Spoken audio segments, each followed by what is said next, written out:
This is my makeshift reflow oven. It's actually pretty safe. It doesn't look very safe, but it is. Most of the electronics is in that UL certified electrical box. All the power, live power, is on the bottom. The only thing exposed on the top is the SSR inputs. Basically running, right now I'm running Xeon Unexpected Maker's Reflow Master, which I modified and ported to ESP8266. I just threw some touch switches on there. And this is just to test out the reflow, make sure it works. This reflow isn't doing too great. Make sure you don't put your thermocouple right next to your PWM'd AC power, because it'll have a bunch of spikes in it. So I'm just going to take the front panel of this toaster oven and take these controls off, and either going to cut a hole and mount everything inside of it.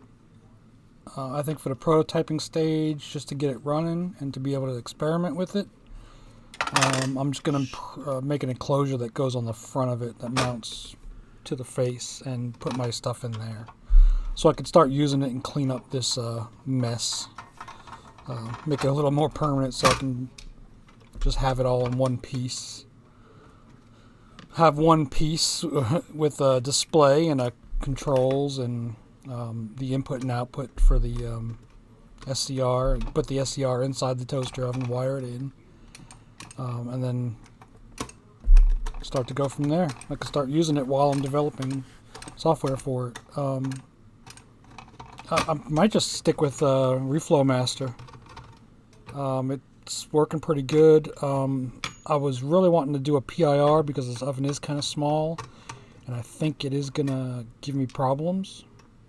As it ages, or as it reflows multiple boards, like later in the day. And I also want to change the PWM period to not buzz so much. So I'm going to play with that a little bit. But right now I've just been hacking on that. Just much easier than just starting from scratch. I don't know that I need Wi-Fi, but to be able to load firmware and push profiles to it without having to tether to it seemed pretty cool. Plus I could do some kind of data logging if I wanted to. I doubt you would need to, but that's what I'm looking at doing. So we'll just see how far that goes. This is a small oven. I'm not going to be doing large reflow operations in here. Just small, couple boards. I might be doing a lot of boards, but it's going to be one or two at a time. And then if I can justify a bigger one, I'll get a bigger one. But I don't really have the room right now.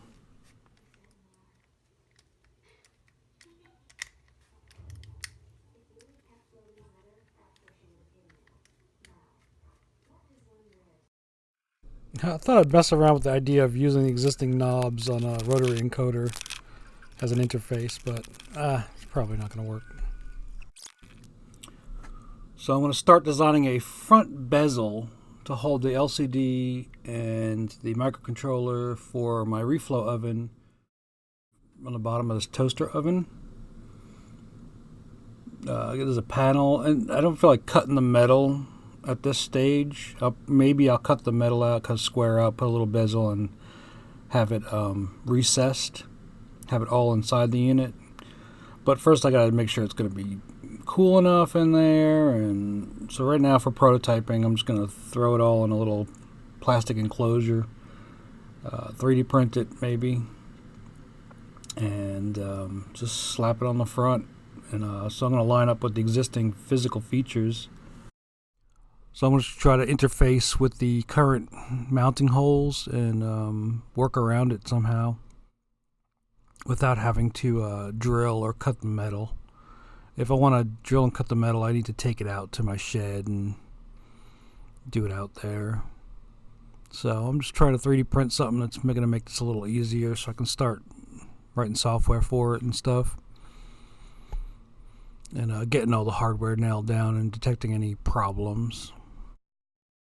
And then when I decide if this is going to be a finalized thing, I could cut it out and put it inside of it. So this is like a non-destructive way to do this. And the way I'm making it, I think it might be able to do something similar for toaster ovens with controls on the side. I want to see if I can measure this and keep it the same size so you can run like a vertical, run it vertically instead, and just put it on the side. Maybe it's something I could share and other people could use. Obviously the mounting holes and stuff can be different, but it doesn't take much to just add a profile sketch and then extrude it and make some standoffs to do that. You could always come up with some kind of clip mechanism too that screws in from the back. Put some kind of gridded screw standoff holes, and whatever you have that lines up, just screw it through and secure it. So I'm just mocking it up at this point, trying to see what is going to look good.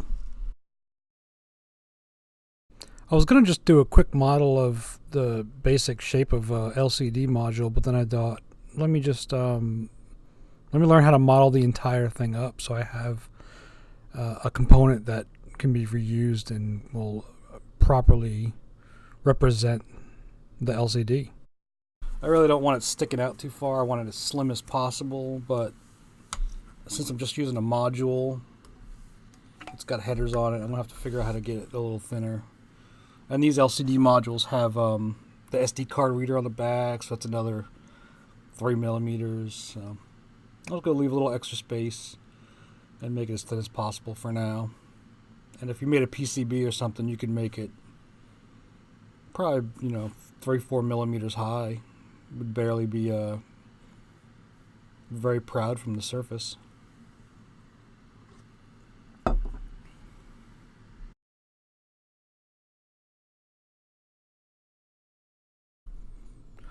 So I'm still learning Fusion, so I kind of overdid this project by as a learning example.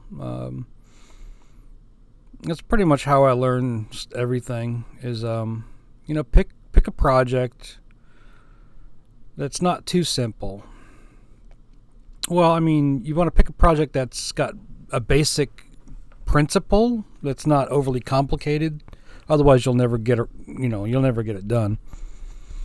But pick a basic concept. Like I'm gonna set, I want to set yourself some limits. Basically, I said I want to design a cover for this. How you would design an injection molded cover that would go on a piece of stamped sheet metal without modifying or cutting it and using existing features.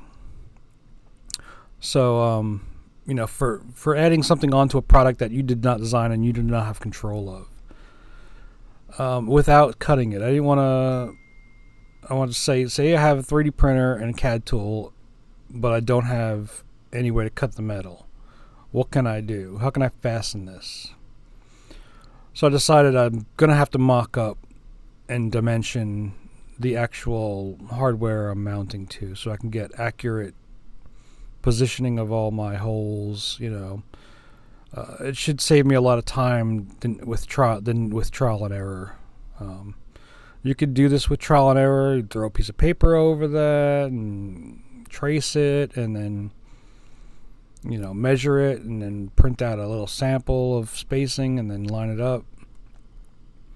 I decided to do it from an engineering, how you would properly engineer it, just so I could learn every aspect of Fusion. So constraints and locking in your dimensions and creating something I'm going to be doing a lot of probably in the future is making components for rendering. So modeling components that don't exist already so that I can render them, either my cases, an enclosure for something, or just subcomponents, modules that go on a project.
I have to cut my model up to print it.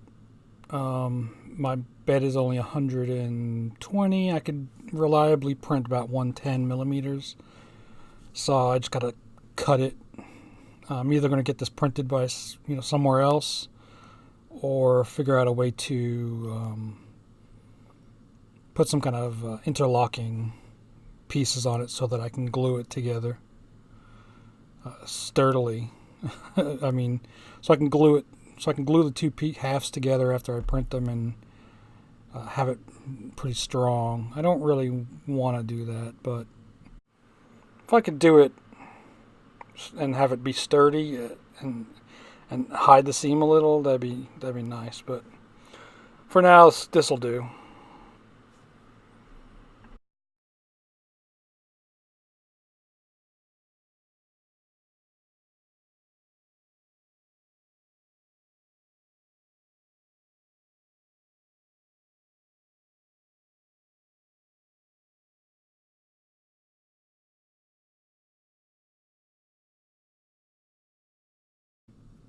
I did wind up reworking a lot of the model to refactor after I figured some stuff out.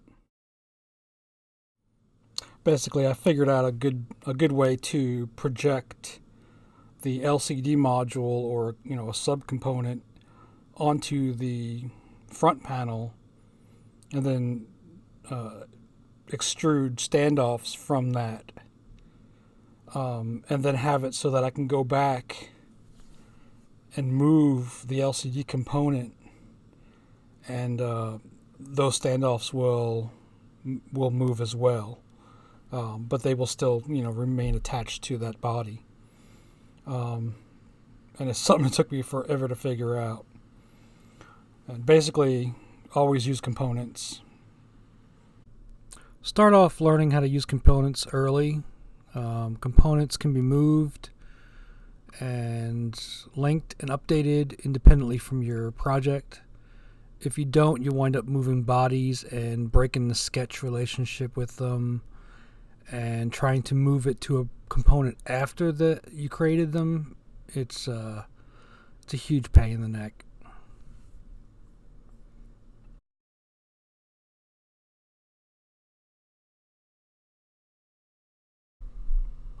This is mostly done now. I am ready to print it out. I need to figure out how to get the two parts to connect after I split them apart and print them separately, and where to do that. I'll have to play with that a little bit more, figure out how it's going to seam together.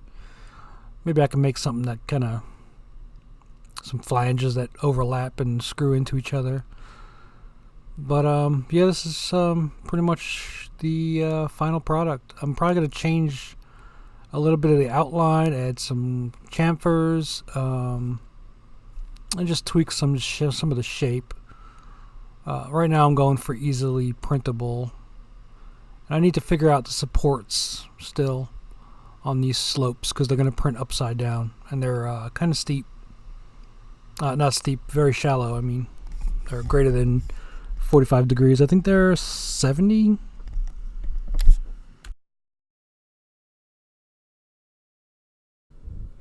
If I wasn't running out of time, I would probably model the entire toaster so I can get a better render of what it's going to look like. But I don't think I'm going to do that now. It's got glass, metal. I think I'm just going to get started on this because it's holding up some other stuff that I need to get done, and I just want to get reflowing. Some of these standoffs still have some test ribs that I'm testing out. I want to see how they print and which ones are stronger and how that works. I really wish I could take this glass off, but it's inserted and then bent. If I was to bend that again to get it out, it would break.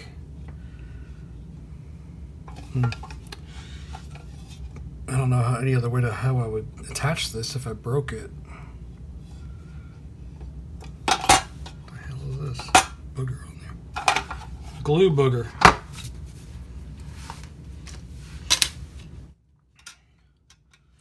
This is the first test just to get the dimensions down to see if it would work. Make sure I had enough space and I wasn't hitting the curves. That worked pretty good, so I was happy with it. And I printed this to get the dimensioning of these two holes and the LCD. Make sure the LCD would mount and that these holes would line up. This is a fast print, so I could just make sure my dimensions were measured properly, and it works pretty good. It goes right on there like that. So then I did a almost final mock-up. The full thickness, nice and secure, and with the LCD mounted and with the screw holes reinforced, and they go right there like that. Of course, I'll have to take this header off. I'll remove that header so I can get it flush, a little more flush. And that's the maximum size I can print on my printer, so I'd have to, print the other half and secure it somehow. But I want to print this big enough so that it covers all the letters, all the numbering, so I don't have to deal with that or cover that up. I guess I could print it smaller, like maybe something like that. Get rid of this slope. I don't know how I'm going to print this slope either. If anybody has any ideas how to print this better, I'm printing it like this, and that overhang is just, it's hard to get a support under there that's easy to remove and leaves a good surface. This one I sanded down, it's just still not working too great. So I gotta figure out how to do that better.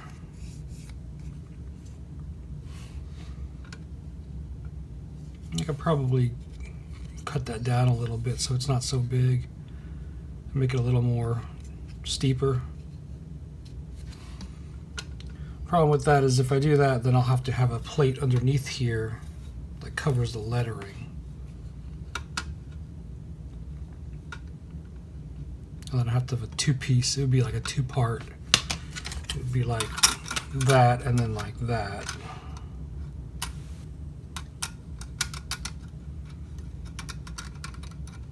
Something like that.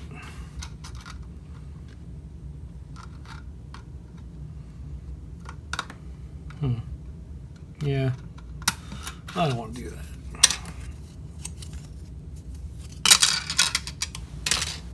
So,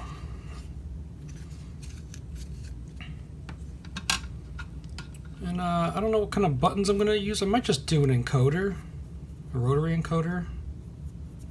No reason to put a bunch of buttons when you can just navigate a menu with a button encoder. You just put encoder right there.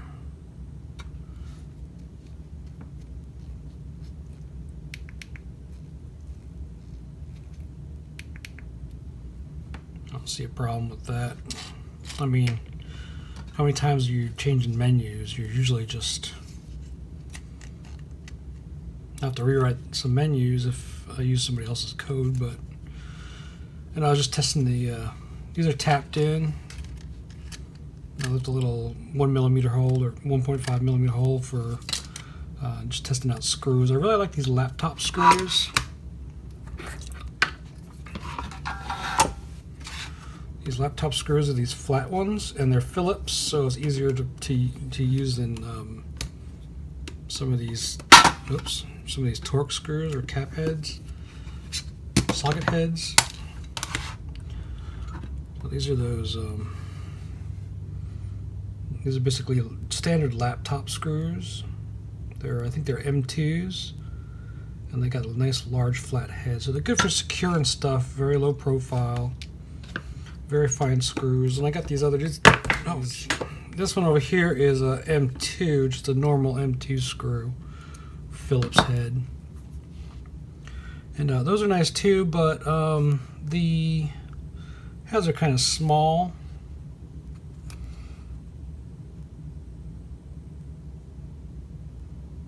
I could probably make these screws a little bit bigger. I could probably make these a little bit bigger and use a larger screw. But it's just an LCD. I don't really need a bigger.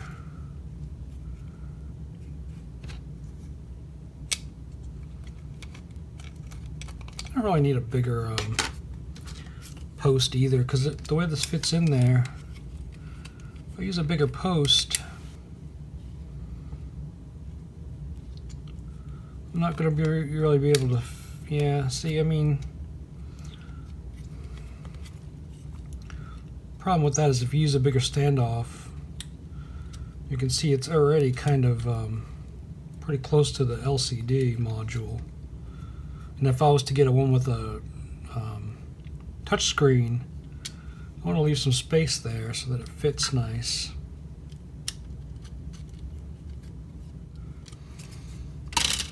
So that's the way that works, and I put it this way. I guess I really wanted to put it the other way so I could maybe leave the cutout for the SD card on the bottom so you don't see it. But if I did it that way,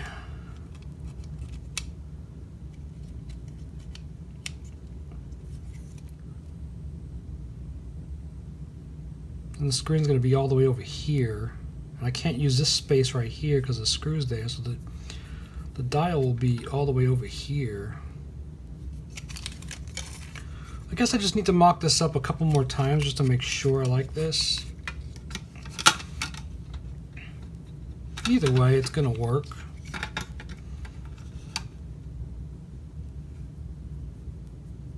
Yeah, I think I like this better, even though the SD card, if I want to use an SD card, I'll just put it somewhere else. But it's going to have Wi-Fi. I don't think I'm going to use an SD card for loading profiles and stuff, so it's probably unnecessary. So that's a good 2.8 inch size. I might be able to fit a, probably not. I guess I couldn't really fit a 3.2 on there. Yeah, probably not. That's what I'm looking at. I'll probably mock one up, a final version, print it in 2 parts, and maybe some way to make some way to join them together so they're nice and rigid. I'm not really worried about the seam, and then I'll find somebody with a larger printer that can print me the whole piece and go from there. So I like it. The next version has some ribs to prevent that from happening. It's a little strengthened in that axis. I strengthened the standoff so that it wouldn't break. I could probably make these a little bit bigger so they're stronger. This is probably the worst material I could use. I just wanted it clear so I could see it. But it's very brittle. I wouldn't print something like that. This is very strong, the black, so I'll probably just print it in black. I don't have a color that matches this. I don't have a complementary color for this. I got purple. I don't know if purple would look good with that color or not. Print it in white. I think black's going to be the best. Matte black would be cool. Carbon black. So I'm going to test this out a couple more times and make sure I like it. That's pretty much solid.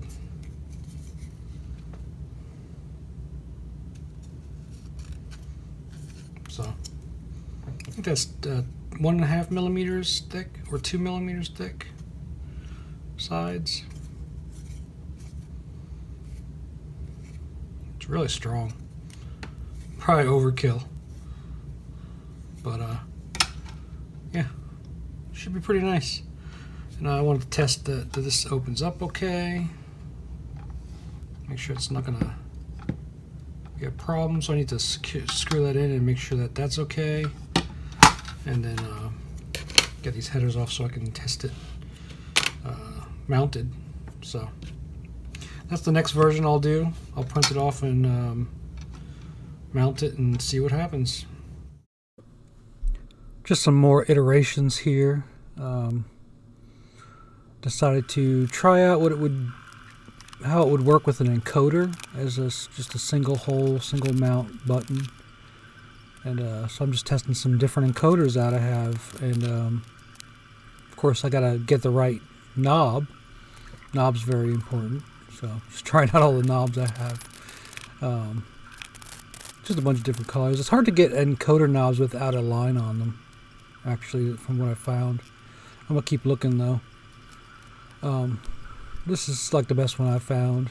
It's still got a line on it though. And I actually found a rotary encoder knob, thumb wheel. I guess those are called thumb wheels.